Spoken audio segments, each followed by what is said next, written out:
నారా చంద్రబాబు నాయుడు నమ్ముకుని బాగుపడిన వాళ్ళు ఎవరినో ఒకళ్ళని చూపించండి.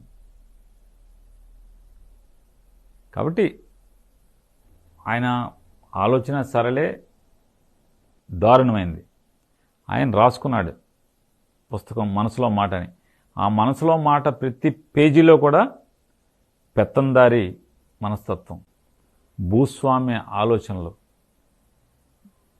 సామాన్యుడికి అందకుండా, సామాన్యుడి స్థాయి కంటే కూడా సంపద ఉన్నోళ్ళ స్థాయి, సంపన్నుల యొక్క ఆలోచన మేరకే, సంపన్నుల యొక్క స్థాయి మేరకే అతని ఆలోచన సరళంతా ఉండటం ఆ పుస్తకంలో ఉంది. ఆయన ఇవాళ రాయలా, 1996, 97లోనే రాశాడు. కాబట్టి కొత్తగా మనకు చంద్రబాబు ఏం మారడు. ఊరికే మారారనేం ఓడిపోయినప్పుడల్లా ప్రతిసారి చెప్తాడు, గెలవంగానే మళ్ళీ ముసుగు తీస్తుంటాడు. ఖచ్చితంగా రాబోయే రోజుల్లో చంద్రబాబుపై, చంద్రబాబు కుటిల ఆలోచనల మీద, ఆలోచన సరళ మీద, లేదా అతని కుట్రల మీద అమరావతి రైతులందరూ కూడా తిరుగుబాటు చేసే రోజు ఖచ్చితంగా తొందరలోనే రాబోతుందండి.